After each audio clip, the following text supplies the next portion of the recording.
March 27, 1977, Los Rodeos Airport, Tenerife.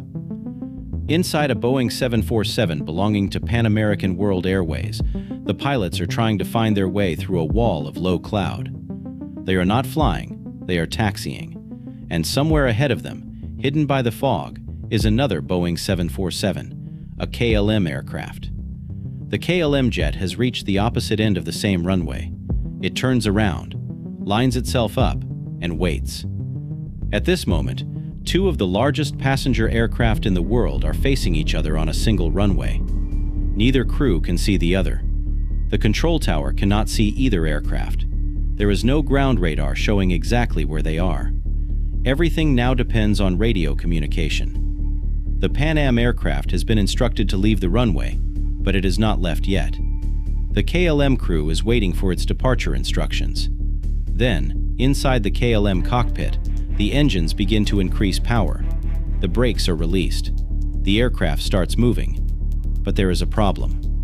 The KLM crew has not received clearance to take off, and the Pan Am Boeing 747 is still directly ahead of them, hidden in the fog.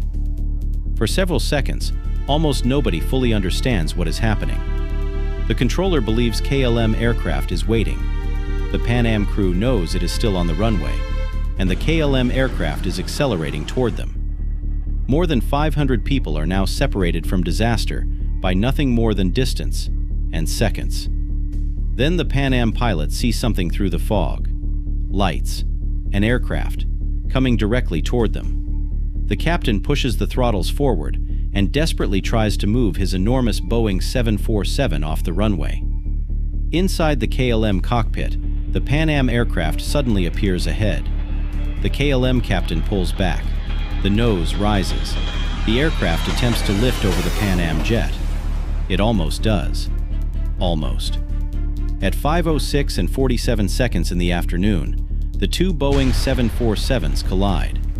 The disaster kills 583 people. It remains the deadliest accident in the history of commercial aviation. But the extraordinary thing about Tenerife is that neither aircraft was originally supposed to be there. Their destination was another island, and the chain of events that placed two jumbo jets on the same runway began hours earlier, with an explosion at a completely different airport. On the morning of March 27, 1977, KLM Flight 4805 departed Amsterdam. Its destination was Gran Canaria in the Canary Islands. The aircraft was a Boeing 747-206B. At the time, the Boeing 747 represented a new era of commercial aviation. Huge, powerful, capable of carrying hundreds of passengers across continents.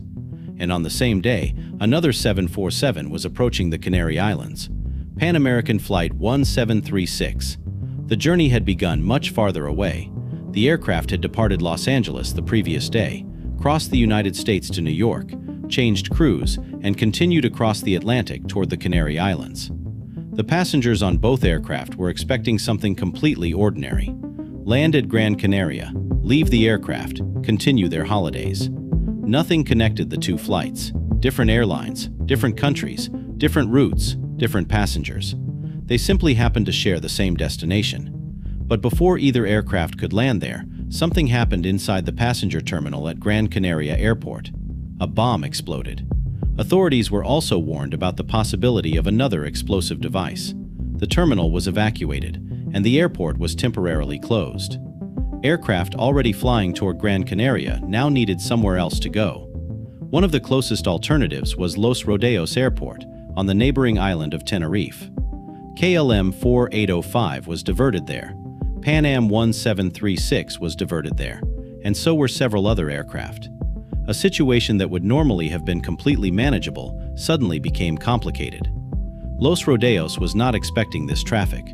Its parking areas began filling with diverted aircraft, and eventually, the congestion became so severe that aircraft were parked in places normally used for taxiing. That detail changed everything. Because when Gran Canaria reopened, getting the aircraft back into the air would no longer be simple. Los Rodeos sat more than 600 meters above sea level, and its location made it vulnerable to rapidly changing weather. The airport had one main runway, runway 12 in one direction, runway 30 in the other. Running parallel to it was a taxiway. Under normal circumstances, an aircraft could use the taxiway to reach one end of the runway, while another aircraft used the runway itself.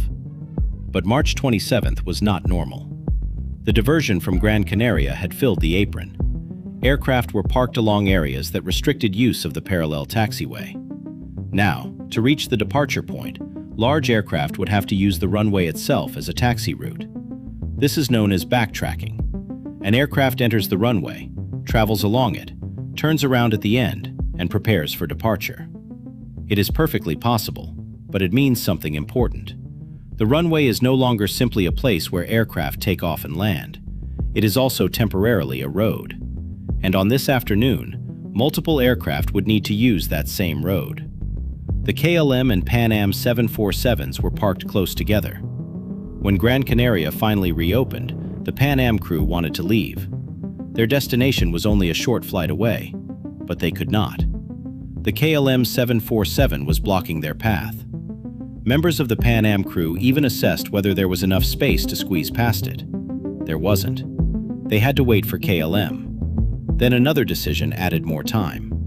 KLM decided to refuel at Tenerife. The aircraft took on approximately 55,500 liters of fuel. Investigators later considered the logic understandable. Once the diverted traffic reached Gran Canaria, refueling there might cause further delays. Taking fuel at Tenerife could allow KLM eventually to return toward Amsterdam without needing another lengthy fuel stop. But while the fuel was being loaded, Pan Am still could not move. Hundreds of passengers sat inside the American aircraft, waiting for a flight that should have lasted only around 25 minutes. Minutes became hours.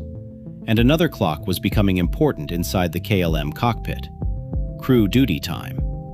Dutch regulations restricted how long the KLM crew could legally remain on duty. The captain contacted company operations to determine how much time remained. If delays continued for too long, the crew could potentially be unable to complete the flight legally. None of these things caused the collision by themselves. The bomb did not cause it. The refueling did not cause it. The duty time rules did not cause it. But each one added another layer, another delay, another pressure, another deviation from the normal operation of an airport. And while everyone was waiting, the weather began changing. People often describe Tenerife as a disaster caused by fog. That is partly true. But the weather at Los Rodeos was stranger than a simple blanket of fog covering the airport for hours.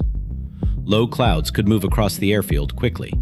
Visibility could be reasonable one moment and almost disappear the next.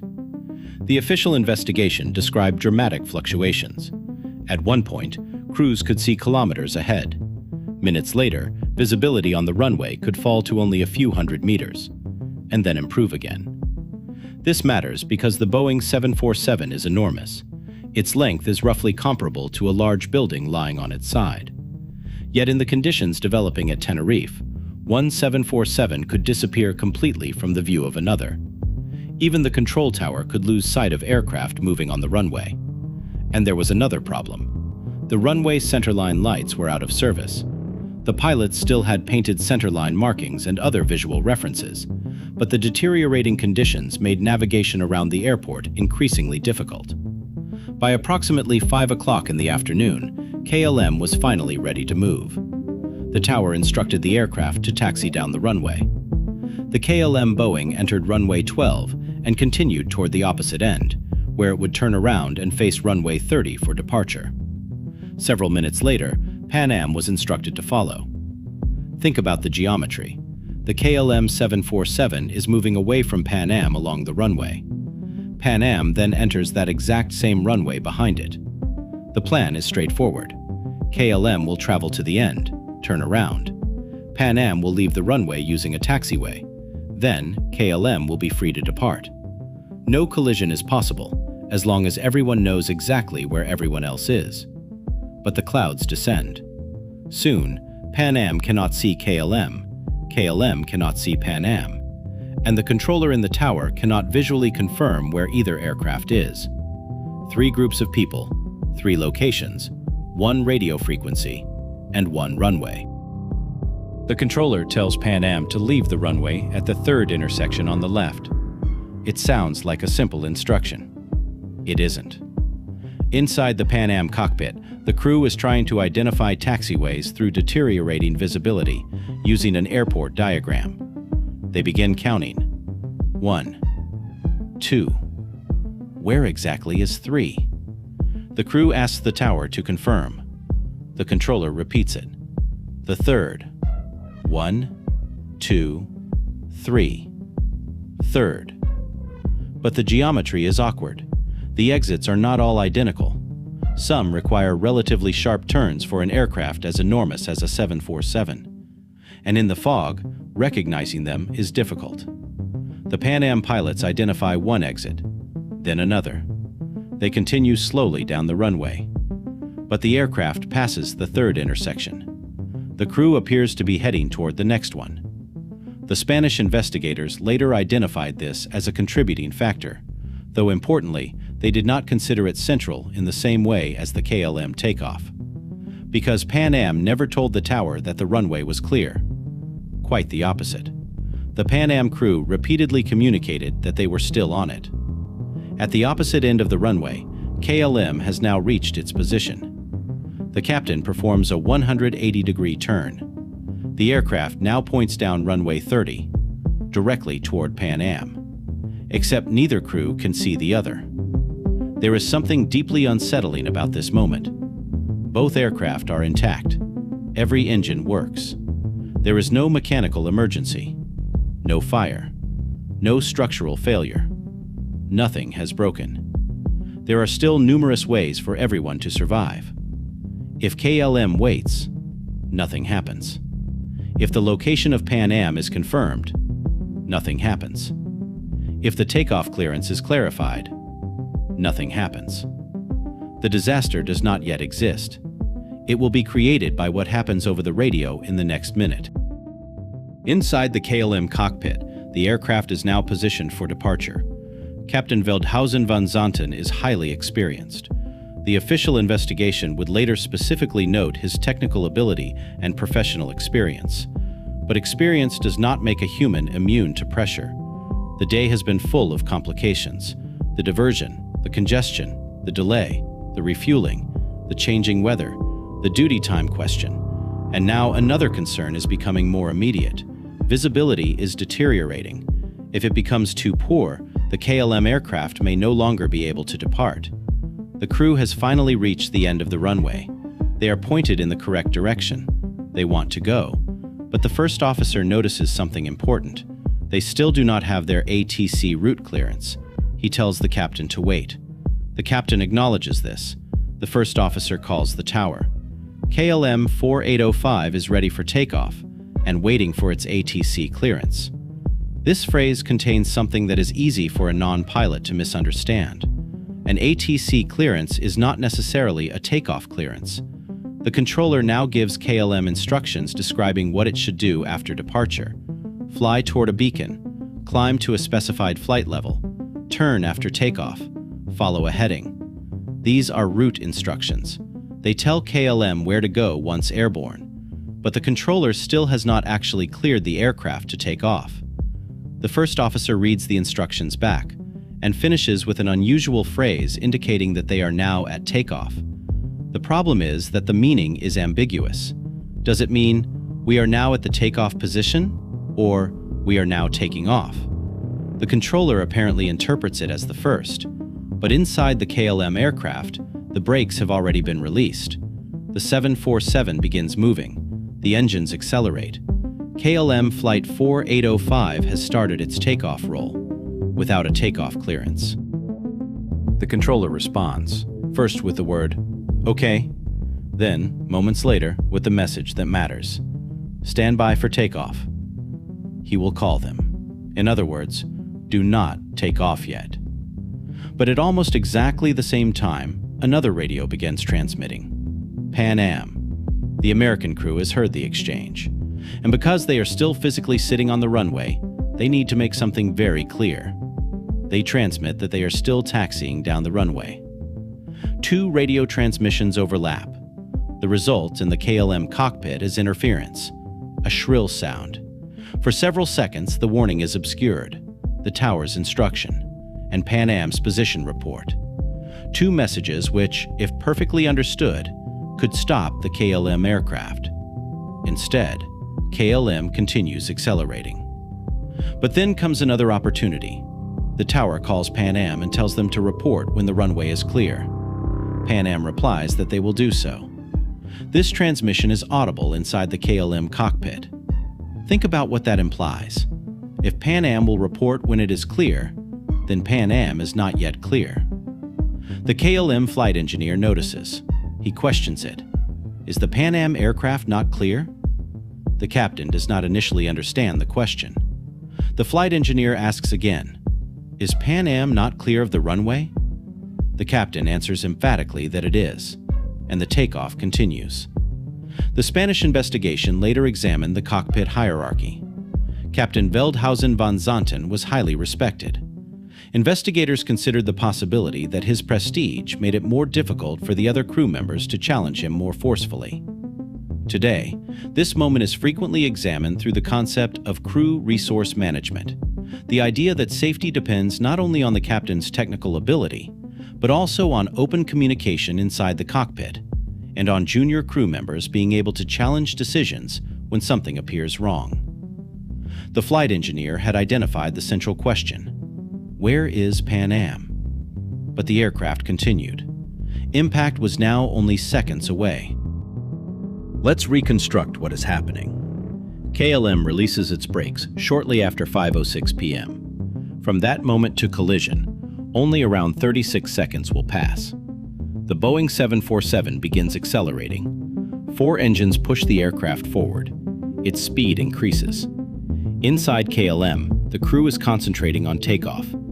Inside Pan Am, the pilots are still searching for the correct runway exit. They do not know that another 747 is accelerating toward them. And remember, they cannot see it. The distance is closing every second. The controller cannot see it either. There is no warning from ground radar, no automated system announcing that 2 aircraft are about to collide. Only radio communication. And that communication has already failed. KLM accelerates faster. Seconds pass. The Pan Am 747 continues taxiing. Then, through the cloud, the Pan Am crew sees lights. At first, the shape emerges only gradually. Then the impossible becomes obvious. A Boeing 747 is charging directly toward them, and it is moving fast. The Pan Am captain immediately tries to escape. Power increases. The crew attempts to turn the aircraft off the runway and onto the grass. But a fully loaded Boeing 747 does not move like a car. It is enormous, heavy. Its engines take time to generate thrust. Its body takes time to change direction. And there are now only seconds. Inside KLM, the crew also finally sees the Pan Am aircraft. It is directly ahead. The KLM aircraft is already near takeoff speed. Stopping on the remaining runway is no longer realistic. The captain has one option: try to fly over it. The nose of the KLM 747 rises sharply. The tail comes dangerously close to the runway. The aircraft begins lifting. For an instant, it looks as though it might work. The nose and forward part of KLM pass above Pan Am, but not the lower part of the aircraft. The engines and landing gear of KLM tear through the upper fuselage of the Pan Am 747. The impact is catastrophic. The KLM aircraft continues briefly through the air before crashing back onto the runway farther ahead. It erupts in fire. Everyone aboard KLM Flight 4805 is killed. Inside the Pan Am aircraft, the upper fuselage has been destroyed. Fuel ignites. Fire spreads. But unlike KLM, some people aboard Pan Am are still alive. At 17:06:47, the collision is over. The consequences are only beginning. The accident scene is enormous. 2 Boeing 747s, thousands of liters of fuel, fire across different parts of the runway. Emergency crews respond in extremely difficult conditions. And initially, there is another layer of confusion. Because of the fog and the distance separating the wreckage, rescuers do not immediately have a complete picture of what has happened to both aircraft. The KLM aircraft is destroyed. All 248 people aboard are killed. The Pan Am aircraft carried hundreds more. Fire engulfs much of the fuselage, but openings created by the impact allow some passengers and crew members to escape. People climb through damaged sections of the aircraft. Some jump from the wing. Others escape through openings in the fuselage. Among the survivors is Pan Am's first officer, Robert Bragg, who would later assist the FAA in reconstructing and teaching the lessons of the accident. In total, 61 people aboard Pan Am survive, but 335 aboard that aircraft do not. KLM, 248 deaths. Pan Am, 335 deaths. Total, 583. No commercial aviation accident has killed more people. And one of the most disturbing aspects of Tenerife is that this was not an accident caused by an aircraft suddenly becoming uncontrollable. There was no hidden bomb aboard either 747. No engine exploded. No wing failed. The aircraft themselves were capable of flying. The catastrophe happened on the ground, at low altitude, before either flight had even properly begun its next journey. After an accident of this scale, the obvious question is, who caused it? The official Spanish investigation reached a clear conclusion. The fundamental cause was the KLM captain beginning takeoff without clearance. The investigation highlighted 4 central actions. He took off without receiving the required clearance. He did not stop following the tower's instruction to stand by. He continued even after Pan Am communicated that it was still on the runway. And when the flight engineer questioned whether Pan Am had cleared, the captain answered that it had. But stopping the story there would make Tenerife seem simpler than it really was. Because major accidents are often created by chains. Remove one link, and the disaster may disappear. The KLM takeoff was the decisive event, but around it were multiple contributing conditions. An airport overloaded because of a bombing somewhere else. Aircraft parked in unusual locations. A blocked taxiway. 2 jumbo jets forced to backtrack on an active runway. Rapidly changing visibility. Runway centerline lights out of service. Confusion over which taxiway Pan Am should take. Ambiguous radio language. Simultaneous transmissions. A captain dealing with time pressure and deteriorating weather. And a cockpit in which a concern raised by the flight engineer did not stop the takeoff. The Spanish board specifically noted that Pan Am's failure to leave at the instructed third intersection was a contributing factor, but also emphasized that it was not particularly relevant to the fundamental cause because Pan Am never claimed to have left the runway. They told the tower they were still there. The tower knew they had not reported clear. That is why the takeoff clearance had not been issued. The tragedy was not that nobody possessed the information necessary to prevent the collision. The information existed. It simply failed to produce the correct action. Tenerife exposed a dangerous weakness in aviation communication. Words that seem obvious in ordinary conversation can be dangerously ambiguous inside an aircraft. The KLM first officer's phrase about being at takeoff was understood differently by different people. The controller's initial "OK" added further ambiguity. Then, the most important warnings were partially masked by simultaneous radio transmissions. The Spanish Accident Board made several recommendations. Instructions and clearances needed to be followed exactly. Aeronautical language needed to be standardized, concise, and unambiguous. And the term takeoff should not casually appear inside unrelated ATC route clearances. The word needed a very specific meaning. Aviation phraseology today is deliberately repetitive, sometimes even unnatural. That is not bad communication. It is communication designed to remove interpretation. A pilot does not need a beautiful sentence. A pilot needs a sentence that cannot mean 2 different things. Tenerife also became a powerful example of another aviation principle. Authority must never prevent useful information from moving upward. An experienced captain can be wrong. A first officer can notice something the captain has missed. A flight engineer can ask the question that saves an aircraft. Modern crew resource management emphasizes communication, shared situational awareness, and the responsibility of crew members to speak up when safety is uncertain. Because inside the KLM cockpit on March 27th, the right question was asked, but it was not pursued. 13 seconds later, 583 people were headed toward the deadliest accident commercial aviation had ever seen. It is tempting to look at Tenerife and search for one moment, one mistake, one sentence, one person. But history is rarely that simple. Imagine removing just one event. The bomb at Gran Canaria never explodes. The aircraft never divert to Tenerife. No collision. Pan Am manages to pass KLM while parked. No collision. KLM does not refuel there. The sequence changes. No collision. The weather remains clear. The crews see one another. No collision. Pan Am finds the correct exit. No collision. The radio transmissions do not overlap. The warning is heard clearly. No collision. The flight engineer's concern causes the takeoff to stop. No collision. Or the simplest one of all. KLM waits for an explicit takeoff clearance. No collision. This is why Tenerife continues to be studied decades later. Not because aviation never makes mistakes, but because safety systems must assume that humans will make them. Procedures, language, cockpit communication, runway design, air traffic control, technology. Each layer exists because another layer may eventually fail. On March 27, 1977, too many of those protections failed at the same time.